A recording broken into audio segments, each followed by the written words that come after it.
नमस्कार, हमारे IGNOU audio books channel पर आपका स्वागत है।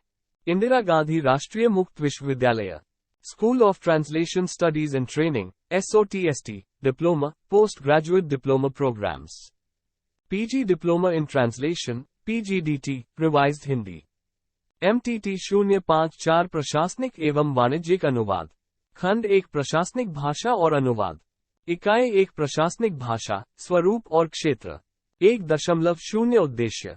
इस इकाई को पढ़ने के बाद आप बता सकेंगे कि प्रशासन का कार्य क्षेत्र क्या है और इसकी भाषा कैसी होती है। प्रशासनिक क्षेत्र में हिंदी के प्रयोग का ऐतिहासिक संदर्भ क्या, प्रशासनिक भाषा का इस्तेमाल करने वाला गृहीता वर्ग कौन है तथा प्रशासनिक हिंदी की सामान्य हिंदी और साहित्यिक हिंदी से क्या भिन्नता है। 1.1 प्रस्तावना। अनुवाद में स्नातकोत्तर डिप्लोमा कार्यक्रम के प्रशासनिक एवं वाणिज्यिक अनुवाद से संबंधित चौथे पाठ्यक्रम की यह पहली इकाई है। अन्य 3 पाठ्यक्रमों में आप अनुवाद सिद्धांत और परंपरा, अनुवाद प्रक्रिया और प्रविधि, और अनुवाद, भाषिक और सामाजिक सांस्कृतिक संदर्भ की विभिन्न इकाइयों के माध्यम से आपको अनुवाद के विभिन्न अवधारणागत आयामों, रूपों आदि से परिचित कराया जा चुका है। अब हम अनुवाद के व्यवहारिक क्षेत्रों की ओर बढ़ते हैं। इस क्रम में हमने प्रस्तुत पाठ्यक्रम में प्रशासन और वाणिज्य के क्षेत्र को लिया है। प्रशासन के क्षेत्र में अनुवाद का संदर्भ बहुत व्यापक और विस्तृत है और इनमें से अधिकांश को पाठ्यक्रम में शामिल करने के लिए अध्ययन सामग्री को कई खंडों में प्रस्तुत किया है। प्रशासनिक अनुवाद को समझने के लिए सर्वप्रथम संघ की राजभाषा नीति, प्रशासनिक भाषा की अवधारणा, इस क्षेत्र में अनुवाद की आवश्यकता और आयामों के साथ साथ प्रशासनिक हिंदी के समक्ष चुनौतियों आदि को विवेचित किया है। प्रशासन की भाषा और उसमें अनुवाद की भूमिका पर विचार करने के संदर्भ में यह आवश्यक है कि हम प्रशासन की भाषा के स्वरूप की भी समुचित जानकारी प्राप्त करें ताकि आप प्रशासनिक कामकाज में अनुवाद की उपयोगिता के बारे में जान सकें। इस पाठ का उद्देश्य प्रशासन की भाषा और प्रशासनिक हिंदी के विभिन्न पहलुओं पर प्रकाश डालना है। अतः इस इकाई में हम प्रशासन की भाषा, शैली, स्वरूप के अतिरिक्त प्रशासनिक हिंदी के विभिन्न पहलुओं पर विस्तार से विचार करेंगे। इस संदर्भ में ये भी उल्लेखनीय है कि शासकीय कामकाज में हिंदी के प्रयोग के फलस्वरूप हिंदी भाषा की प्रशासनिक प्रयोजन मूलक शैली का विकास हुआ है, जो हिंदी भाषा की साहित्यिक शैली से अलग है। इस इकाई में प्रशासन की भाषा के रूप में हिंदी के उक्त स्वरूप को भी उजागर किया जाएगा। 1.2 प्रशासन का कार्यक्षेत्र। जिस व्यवस्था के अंतर्गत शासन और प्रशासन के कामकाज औपचारिक रूप से चलाए जाते हैं उसे हम प्रशासन कहते हैं। इसे कार्यालयों के माध्यम से चलाया जाता है, इसलिए प्रशासन के अर्थ में कार्यालय शब्द भी प्रयुक्त किया जाता है। अक्सर ये पर्याय के रूप में प्रयुक्त कर दिए जाते हैं। जैसा कि सर्वविदित है, कार्य जोड़ आलय अर्थात कार्य करने के स्थान को कार्यालय कहते हैं। लेकिन प्रशासनिक संदर्भ में कार्यालय ने एक विशेष अर्थ ग्रहण किया है। यह महज काम करने का स्थान नहीं है, क्योंकि काम तो लोग कल कारखाने तथा खेत खलिहान में भी करते हैं। कार्यालय एक तकनीकी शब्द बन गया है जो अंग्रेजी के ऑफिस का हिंदी पर्याय है, जिसे आम बोलचाल की भाषा में हम दफ्तर भी कहते हैं। अतः ये स्पष्ट है कि जहां हमारे मजदूर या किसान काम करते हैं वो कार्यालय नहीं है। कार्यालय वो स्थान है जहां बैठकर नीतिगत निर्णय लिए जाते हैं, उन निर्णयों के कार्यान्वयन के लिए आवश्यक दिशा निर्देश दिए जाते हैं और उनसे संबंधित फाइलों पर टिप्पणियां लिखी जाती हैं। प्रशासन का कार्यक्षेत्र समसामयिक संदर्भ में इतना बढ़ गया कि उसे किसी सीमित परिभाषा के दायरे में बांधना कठिन है। लेकिन यदि इस पाठ के संदर्भ में प्रशासन शब्द का अभिप्राय भारत के केंद्र एवं राज्य सरकारों की प्रशासन व्यवस्था से जुड़े कार्यालय तथा इनके विभिन्न अभिकरणों से है। प्रशासन के कार्यक्षेत्र में मंत्रालय, विभाग, अधीनस्थ प्रशासन, संबद्ध प्रशासन, इन कार्यालयों की शाखाओं के अतिरिक्त सरकारी नियंत्रण में कार्यरत स्वशासी निकाय, सार्वजनिक उपक्रम, बैंक आदि भी आते हैं। भारत सरकार द्वारा संघ के शासकीय प्रयोजनों के लिए बनाए गए राजभाषा नियम 1970 केंद्र सरकार के प्रशासन के अंतर्गत मुख्य रूप से निम्नलिखित संस्थानों को शामिल किया गया है। 1. केंद्र सरकार का कोई कार्यालय, विभाग या मंत्रालय। 2. केंद्र सरकार द्वारा नियुक्त आयोग, समिति या प्राधिकरण का कोई कार्यालय। और 3. केंद्र सरकार के स्वामित्व में या इसके नियंत्रण के अधीन किसी निगम या कंपनी के कार्यालय केंद्र सरकार के कार्यालयों में शामिल हैं। 4. इसी प्रकार राज्य सरकारों के कार्यालय की परिभाषा के अंतर्गत राज्य सरकारों के उपर्युक्त स्वरूप के कार्यालय आते हैं। इस तरह आप देखेंगे कि प्रशासन का कार्यक्षेत्र अत्यधिक विस्तृत और व्यापक है। उपर्युक्त के अतिरिक्त संसद, विधानमंडल, न्यायालयों एवं विश्वविद्यालयों, शिक्षा तथा सांस्कृतिक प्रतिष्ठानों के प्रशासनिक खंड भी इसकी परिभाषा के अंतर्गत आते हैं। भारत चूंकि बहुभाषी देश है, इसके विभिन्न क्षेत्रों के कार्यालयों में अलग अलग भाषाओं का प्रयोग होता है। इसलिए केंद्र सरकार के प्रशासनिक कार्यालयों में भी द्विभाषिकता यानी हिंदी और अंग्रेजी दोनों के प्रयोग की अनुमति दी गई तथा कुछ कार्यों के लिए हिंदी एवं अंग्रेजी दोनों भाषाओं के प्रयोग को अनिवार्य बनाया गया है। केंद्र सरकार एवं संबद्ध कार्यालयों में हिंदी का प्रयोग आवश्यक है, लेकिन द्विभाषिकता के चलते अनुवाद की भी आवश्यकता है जो विभिन्न कारणों से लगातार बनी रहेगी। 1.3 प्रशासनिक भाषा का स्वरूप। योजक चिन्ह। प्रशासन या राजकाज अर्थात राजकीय कार्यों में प्रयुक्त होने वाली भाषा को प्रशासनिक भाषा कहा जाता है। प्रशासनिक भाषा का स्वरूप सामान्य भाषा से भिन्न होता है। इसका समूचा स्वरूप सरकार की विशिष्ट कार्य प्रणाली पर आधारित है और यह कार्य प्रणाली के पीछे निहित सिद्धांतों से नियंत्रित भी है। वास्तव में सरकार एक अमूर्त सत्ता है। इसके अधिकारों का उपयोग किसी अधिकारी विशेष द्वारा नहीं वरन अधिकारी समूह द्वारा होता है। ये सरकारी अधिकारी सरकारी तंत्र के विभिन्न अधिकारियों के बीच अलग अलग स्तरों पर विभाजित होते हैं। यही कारण है कि प्रशासनिक हिंदी विशेषकर कार्यालयीय हिंदी की संरचना में वास्तविक कर्ता का लोप होता है। यदि वास्तविक कर्ता का प्रयोग होता भी है तो अप्रत्यक्ष रूप में या प्रतीक रूप में सरकारी अधिकारी का कोई भी निर्णय उसका निजी निर्णय नहीं होता है। वह अमूर्त या अदृश्य सरकार का निर्णय होता है जिसने अपने अनेक अधिकारों में से एक अधिकार या उसके किसी अंश को अपनी ओर से किसी अधिकारी को दे रखा होता है और वह अधिकारी अमूर्त सरकार की ओर से उसका प्रयोग करता है। इसी कारण से प्रशासनिक पत्राचार में उस पर हस्ताक्षर करने वाले के साथ हमेशा उसका पदनाम भी लिखा होता है। प्रशासनिक भाषा सरकारी कर्मचारियों, अधिकारियों के साथ साथ जनसामान्य से भी संबंधित होती है। यानी जो लोग प्रशासन की व्यवस्था कर रहे हैं और जिनके लिए कर रहे हैं उन दोनों का भाषा व्यवहार इससे जुड़ा होता है। इसलिए सरकारी कामकाज की भाषा की प्रकृति के आधार पर कार्यालयीय या प्रशासनिक भाषा की अपनी अलग विशेषताएं हैं, जिनका परिचय आगे दिया जा रहा है। 1. एकार्थता एवं बोधगम्यता। बोधगम्यता एवं एकार्थता प्रशासनिक भाषा की पहली शर्त होती है। भाषा की बोधगम्यता एवं एकार्थता को बनाए रखने के लिए कार्यालयीय साहित्य में अभिधापक भाषा का ही प्रयोग किया जाता है। अभिधात्मक प्रयोग से प्रशासनिक भाषा पूरी तरह से एकार्थक रूप धारण कर लेती है। इससे कथ्य में स्पष्टता आती है।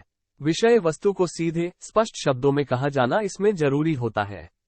उदाहरण के लिए किसी व्यक्ति को दिल्ली जल बोर्ड से एक पत्र मिलता है कि उसने पिछले 4 वर्षों से पानी के बिल का भुगतान नहीं किया है, इसलिए अब उसे चेतावनी दी जाती है कि वो बकाया राशि का भुगतान यथाशीघ्र कर दे, नहीं तो उसका कनेक्शन काट दिया जाएगा। ये बात सीधे और सरल ढंग से कही जानी चाहिए ताकि उस व्यक्ति को यथाशीघ्र समझ में आ जाए। अत्यधिक सांकेतिक शब्दावली के इस्तेमाल से प्राप्तकर्ता को पत्र के आशय को समझने में कठिनाई तो होगी ही, अन्यार्थ भी ग्रहण करने की आशंका बनी रहती है। प्रशासन में प्रयुक्त भाषा के स्वतः स्पष्ट एवं बोधगम्य होने की मांग के कारण अपेक्षा की जाती है कि इसकी वाक्य रचना एकार्थी हो। इसमें कम से कम संदिग्धार्थकता तथा अधिक से अधिक औपचारिक भाषा शैली की अपेक्षा की जाती है। 2. निर्वैयक्तिकता। सरकारी तंत्र में अधिकारों का वितरण सुनिश्चित क्रम में होता है, अतः प्रत्येक अधिकारी या तो अपने उच्चाधिकारी के आदेश का पालन करता है या निम्न अधिकारी को आदेश देता है या सरकार के निर्णयों की सूचना देता है। दूसरे शब्दों में सरकारी अधिकारी का सरकारी आदेश से कोई व्यक्तिगत संबंध नहीं होता। वो अधिकारी व्यक्तिगत रूप में कुछ न कहकर निर्वैयक्तिक रूप में कहता है, जैसे पत्र भेजा जा रहा है। कार्यालय में व्यक्ति प्रशासन का अंग होता है, इसलिए कार्यालय के सभी पत्रादि प्रशासन की ओर से लिखे जाते हैं। यही कारण है कि प्रशासनिक भाषा में कर्मवाच्य पैसिव वॉइस की प्रधानता रहती है, क्योंकि इसमें कथन व्यक्ति सापेक्ष न होकर प्रशासन सापेक्ष होता है। उदाहरण के लिए अंग्रेजी और हिंदी की निम्नलिखित अभिव्यक्तियां देखिए। I am directed to inform you, मुझे निर्देश हुआ है कि मैं आपको सूचित करूं। I am directed to request you, मुझे निर्देश हुआ है कि मैं आपसे निवेदन करूं। I am directed to ask you, मुझे निर्देश हुआ है कि मैं आपसे पूछूं। Draft as amended is put up, यथासंशोधित प्रारूप प्रस्तुत। Draft reply is put up for approval, उत्तर का प्रारूप अनुमोदन के लिए प्रस्तुत है। Under his signature and seal, उनके हस्ताक्षर एवं मुहर सहित। वेटिंग लिस्ट में भी रीन्यूड, प्रतीक्षा सूची को नवीकृत किया जाए। सबमिटेड फॉर परूजल, अवलोकनार्थ प्रस्तुत। 3. आज्ञार्थक या सुझावपरक वाक्य प्रयोग। प्रशासनिक तंत्र में कर्मचारियों की कई श्रेणियां होती हैं। कोई अधिकारी होता है तो कोई उसके अधीनस्थ कर्मचारी, फिर अधीनस्थ कर्मचारी के नीचे भी कोई अन्य कर्मचारी होता है। इनके बीच आदेशों का आदान प्रदान होता है। प्रशासनिक व्यवस्था में आदेश तथा आदेश पालन की परंपरा होने के कारण आज्ञार्थक या सुझावपरक वाक्यों का अधिक प्रयोग होता है। लेकिन यह उल्लेखनीय है कि अधिकारी अपने अधीनस्थ कर्मचारी को किसी मामले पर आदेश देते हुए भी कर्ता का प्रयोग नहीं करते। उदाहरण के लिए मंत्रालय का अनुमोदन प्राप्त करें, इस पत्र को शीघ्र जारी करें, इस पत्र का उत्तर अभी रोक दिया जाए, आज ही प्रेषित करें। 4. औपचारिक भाषा रूप। प्रशासन तंत्र का पूरा परिवेश पदों की क्रमिक श्रृंखला पर आधारित होता है, इसलिए प्रशासन की भाषा में शिष्टाचार का विशेष ध्यान रखा जाता है। प्रशासन की भाषा में शिष्टाचार औपचारिकता के कारण होता है। साधारणतः जब हम आपस में बात करते हैं तो वहां अनौपचारिक भी हो जाते हैं, लेकिन प्रशासनिक कार्यालय में अधिकतर औपचारिक भाषा का ही प्रयोग होता है। ये औपचारिकता और शिष्टाचार प्रशासनिक पत्राचार में जगह जगह दिखाई देता है। उदाहरण के लिए, किसी पत्र के आरंभ और अंत में कई प्रकार की औपचारिक अभिव्यक्तियों का प्रयोग देखने में आता है। उदाहरण के लिए, सेवा में महोदय, प्रिय महोदय, सादर, आपका पृष्ठांकन, सधन्यवाद और सादर आदि। 5. सुनिश्चित एवं व्यवस्थित लेखन परंपरा। कार्यालयी साहित्य का एक बंधा बंधाया ढांचा होता है, यानी कार्यालयी भाषा की एक सुनिश्चित एवं व्यवस्थित लेखन परंपरा है। इस तरह का साहित्य तैयार करते समय उसी बंधी बंधाई परिपाटी का अनुपालन किया जाता है, जो कभी कभी नीरस एवं नैमित्तिक भी प्रतीत होती है। अर्थात सुनिश्चित लेखन पद्धति का उपयोग किया जाता है, अनुकरण किया जाता है। उदाहरण के लिए, निम्नलिखित कार्यालयी टिप्पणियां देखिए। जांच पूरी की जाए और रिपोर्ट जल्दी प्रस्तुत की जाए। इंक्वायरी में be completed and its report submitted at an early date. प्रस्ताव अपने आप में स्पष्ट है, इसे मान लिया जाए। The proposal is self explanatory, it may be accepted. इसका हमसे संबंध नहीं है, we are not concerned with this. File को लौटाने में हुई देरी के लिए खेद है, delay in returning the file is regretted. 6. विशिष्ट शब्दावली। जिस प्रकार विभिन्न विषयों से संबद्ध शब्द उस विषय विशेष का विवेचन करते समय सामने आता है, उसी प्रकार जब हम प्रशासनिक भाषा की बात करते हैं तो हमारे सामने ऐसी शब्दावली आती है जिसका सीधा संबंध प्रशासन, सरकारी कामकाज अथवा कार्यालयों में प्रचलित कार्य पद्धति एवं कार्य प्रणाली से होता है। सामान्य बोलचाल की भाषा से प्रशासन की भाषा कुछ अलग होती है। वहां कभी नियमों की बात होती है तो कभी फॉर्मों, प्रपत्रों, संहिताओं, विधि अथवा अधिनियमों आदि की, और कभी सांविधानिक रूप भी सामने आते हैं। वहां फाइलों पर लिखी जाने वाली टिप्पणियों की भाषा होती है, प्रारूपों की भाषा होती है, ज्ञापनों, परिपत्रों, अधिसूचनाओं और विज्ञप्तियों की भाषा होती है। इन सभी के लिए कुछ विशेष शब्द रूढ़ हो जाते हैं जो निरंतर उसी क्षेत्र के प्रयोग में आते हैं। जैसे कहीं मूल नियमावली, कहीं वित्तीय शक्तियां, कहीं अनुशासनिक कार्रवाई, कहीं कार्यालय कार्यविधि और कहीं आदेश तथा निर्देश। भाषा के इस स्वरूप के लिए विभिन्न संकल्पनाओं की सही एवं सटीक अभिव्यक्ति की दिशा में ही हमें विशिष्ट शब्दावली की आवश्यकता पड़ती है। यह विशिष्ट शब्दावली विभिन्न प्रशासनिक कार्यवाहियों में प्रयुक्त होने के कारण प्रशासनिक शब्दावली कही जाती है। जैसे अधिकारी, आयोग, कर्मचारी, ग्रेच्युटी, तदर्थ, पदस्थ, पेंशन, निलंबन, प्रपत्र, मंजूरी, सरकार, सहकारी आदि। प्रशासनिक हिंदी की शब्दावली में विभिन्न स्रोतों के शब्द मिलते हैं। इसका कारण ये है कि प्राचीन भारत में राजकाज की भाषा संस्कृत थी, तत्पश्चात पाली, प्राकृत, अपभ्रंश, फारसी, उर्दू, अंग्रेजी जैसी भाषाएं राजकाज से जुड़ी स्वतंत्रता के बाद हिंदी के राजभाषा बन जाने पर संस्कृत परंपरा के अनुकरण पर जोर दिया गया, क्योंकि संस्कृत के शब्द सभी भारतीय भाषाओं में मिल जाते हैं।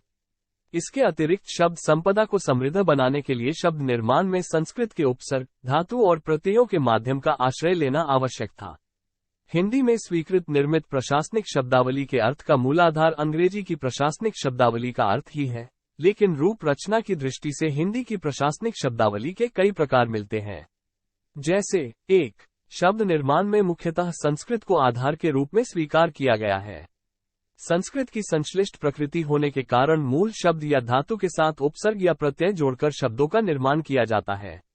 जैसे विधि शब्द से विधिक, संविधि, वैधानिक, विधायक, विधेयक, संविधान, विधायक आदि शब्दों की रचना हुई है। इसी तरह सचिव शब्द को देखा जा सकता है। जैसे उपसचिव, अपर सचिव, संयुक्त सचिव, संसदीय सचिव, निजी सचिव, महासचिव, सचिवालय आदि शब्दों पर संस्कृत का प्रभाव स्पष्ट है। 2. प्रशासनिक भाषा में अरबी फारसी के शब्दों का प्रयोग भी प्रचुर मात्रा में मिलता है। इन्हें यथावत रूप में ग्रहण किया गया है। जैसे जमानत, बेल, फरियादी, कंप्लेनेंट। मुआवजा, कॉम्पनसेशन। मुअत्तल, सस्पेंडेड। बेदखली, अविक्शन, मुलतवी, पोस्टपोनमेंट। हलफनामा, एफिडेविट, मिसल, फाइल, बर्खास्तगी, डिसमिस्ड आदि। 3. प्रशासनिक भाषा में अंग्रेजी शब्दों का भी बाहुल्य है और इस क्षेत्र में ये शब्द अपना महत्वपूर्ण स्थान बनाए हुए हैं। ऐसे शब्दों का प्रयोग करते समय उन्हें देवनागरी लिपि में लिखा जाता है। ऐसा इसलिए किया जाता है क्योंकि उनके हिंदी प्रतिरूप एक तो कम प्रचलित होते हैं और दूसरे अंग्रेजी शब्द प्रशासनिक कार्यों में अत्यधिक प्रचलित हो गए हैं, जैसे ग्रेड, फाइल, लीइंग, duty, guarantee, warranty, bonus, cheque, pension, share, agent, alarm आदि। 4. प्रशासनिक भाषा में कुछ ऐसे शब्द भी प्रयुक्त होते हैं जिनका अर्थ सामान्यतः एक सा लगता है, परंतु जब कार्यक्रम की औपचारिकता का ध्यान रखते हुए उनका प्रयोग किया जाता है तो उनका प्रयोग अलग अलग रूपों में होता है।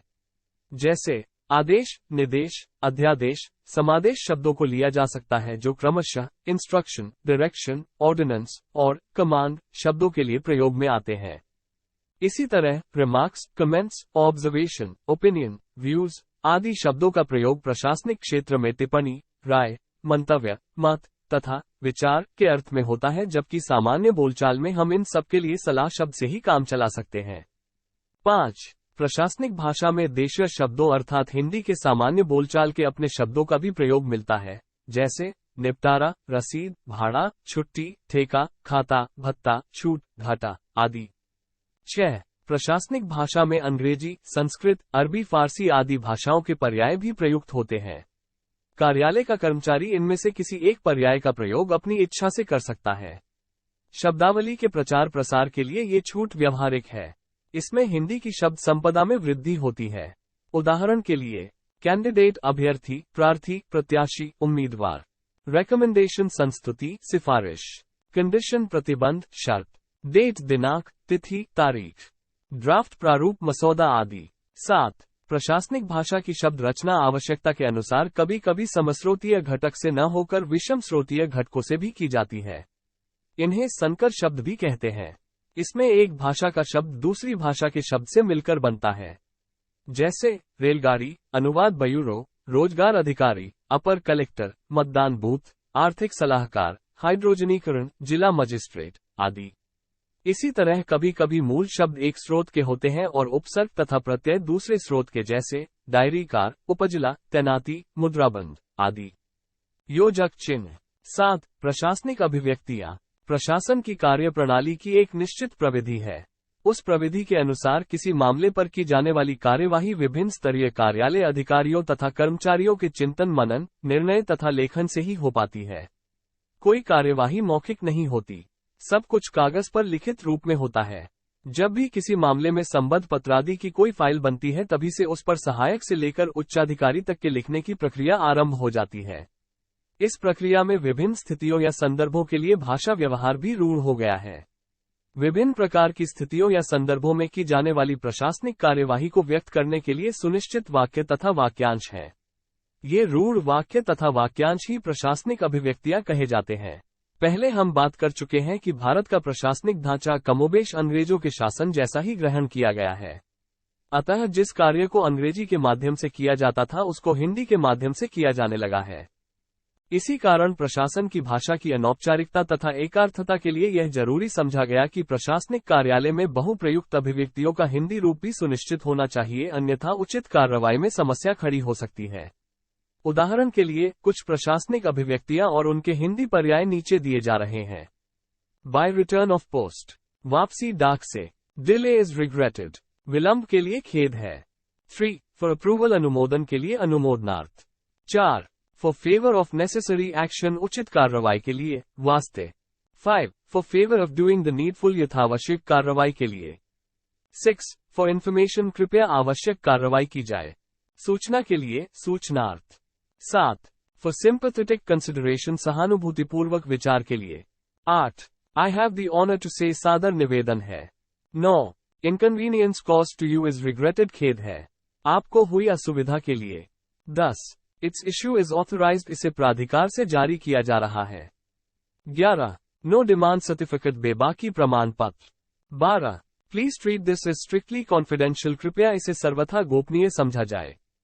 13. रेफर टू अबव, ऊपर निर्दिष्ट। 14. Respectfully I beg to say सादर निवेदन है। 15 this is to certify that प्रमाणित किया जाता है कि। 16 थ्रू प्रॉपर चैनल उचित माध्यम से। 17 under intimation to this office इस कार्यालय को सूचना देते हुए। 18 विद ए लेटर नो पत्र संख्या देखिए। 19 विद रेगार्ड्स सादर आदर सहित। 20 विद कॉम्प्लीमेंट्स फ्रॉम समादर सहित। 21 यू विल अप्रिशिएट दैट आप मानेंगे कि। उपर्युक्त प्रशासनिक अभिव्यक्तियां संदर्भबद्ध भाषिक संरचनाएं हैं। इन अभिव्यक्तियों में कुछ तो पदबंध वाक्यांश हैं तो कुछ वाक्यात्मक हैं। प्रशासनिक व्यवहार में इस प्रकार की अनेक प्रशासनिक अभिव्यक्तियां विकसित होने के साथ साथ रूढ़ होती जा रही है। यद्यपि इस प्रकार की अभिव्यक्तियों के कारण प्रशासनिक कार्यवाही में यांत्रिकता का समावेश हो गया है, किंतु लिपिकों तथा अधिकारियों के लिए कार्यवाही करने में सरलता भी हो गई है, क्योंकि उन्हें अपनी ओर कुछ जोड़ना नहीं पड़ता है। फाइल में संदर्भ या स्थिति के अनुसार निश्चित या रूढ़ अभिव्यक्ति को लिखना होता है, जिससे उनका काम आसानी से हो जाता है। इस प्रकार प्रशासनिक अभिव्यक्तियों के प्रयोग से कार्यालय कार्यवाही में सटीकता तथा संक्षिप्तता बनी रहती है। 8 संक्षिप्ताक्षर प्रयोग यूज ऑफ अब्रीविएशंस। किसी भी भाषा का उद्देश्य मनुष्य के मनोभावों और विचारों की पूर्णाभिव्यक्ति है, किंतु इसके लिए अनावश्यक शब्दों का ढेर लगाते हुए कथ्य से भटकने की आवश्यकता नहीं। कम शब्दों के द्वारा अधिक से अधिक अर्थ को अभिव्यक्ति करने की क्षमता रखने वाली भाषा उन्नत, विकसित, परिमार्जित एवं मुहावरेदार कहलाती है। भाषा को उन्नत और परिमार्जित करने के लिए अर्थ की योग्य अभिव्यक्ति के अनुरूप शब्दों के कलेवर को यथासंभव संकुचित एवं संक्षिप्त कर देना चाहिए। शब्दों के संक्षिप्त कलेवर से ही भाषा को सुंदर, सरल, ओजपूर्ण तथा सुगठित आदि विशेषणों से सुशोभित किया जाता है। आधुनिक मानव कम समय में अधिक से अधिक विचारों और भावों को अभिव्यक्त करने का प्रयत्न करता है। इस कार्य में सहायता करते हैं संकल्पनात्मक विषय के एकल अथवा एकाधिक शब्दों वाले संक्षिप्त रूप, जिन्हें संक्षिप्ताक्षर कहा जाता है। इस तरह संक्षिप्ताक्षर से अभिप्राय है अल्प शब्दों अथवा अल्पाक्षर विन्यास से पूर्ण अर्थ की अभिव्यक्ति। वही संक्षिप्ताक्षर श्रेष्ठ होते हैं जो संक्षिप्त कलेवर वाले हों, स्पष्ट, सरल और असंदिग्ध हो, ताकि लोग उसे सहज रूप से समझ सकें। शब्द विशेष के उस संक्षिप्त अथवा आंशिक रूप से ही पूर्ण शब्द में निहित विचार, भाव अथवा सकल्पना के भावार्थ का बोध होता है। योजक चिन्ह। प्रशासनिक भाषा में संक्षिप्ति का बड़े पैमाने पर प्रयोग मिलता है। अधिकांश पदनामों, विभागीय नामों और पारिभाषिक शब्दों का संक्षिप्तीकरण इसी विधि द्वारा किया जाता है। जैसे BDO block development officer, VC vice chancellor, LPC last pay certificate, DDA Delhi development authority, MCD municipal corporation of Delhi, international cricket council, ICC। योजक चिन्ह। संक्षिप्ती निर्माण की यह संविधि काफी सरल है, लेकिन इसे दोषमुक्त नहीं कहा जा सकता, क्योंकि कई संक्षिप्त रूप अलग अलग संदर्भों में एक समान निर्धारित हो जाते हैं। जैसे CP सेंट्रल प्रोविंस भी हो सकता है और कैनॉट प्लेस भी। इसी तरह CR central railways, character roll और कॉन्फिडेंशियल रिपोर्ट में से कुछ भी हो सकता है। AD के तो 3 रूप असिस्टेंट डायरेक्टर, ऑथराइज्ड डीलर और एक्नॉलेजमेंट ड्यू हो सकते हैं। FR फंडामेंटल रूल और फ्रेश रिसीट में से कुछ भी हो सकता है। या फिर NA नॉट एप्लीकेबल भी हो सकता है और नॉट अवेलेबल भी। योजक चिन्ह। प्रशासनिक हिंदी में भी समय और स्थान की बचत तथा सुविधा के कारण भी अनेक शब्दों के संक्षिप्ताक्षरों का प्रयोग किया जाने लगा है। उदाहरण के लिए निम्नलिखित संक्षिप्ताक्षर और उनके पूरे हिंदी रूप देखिए।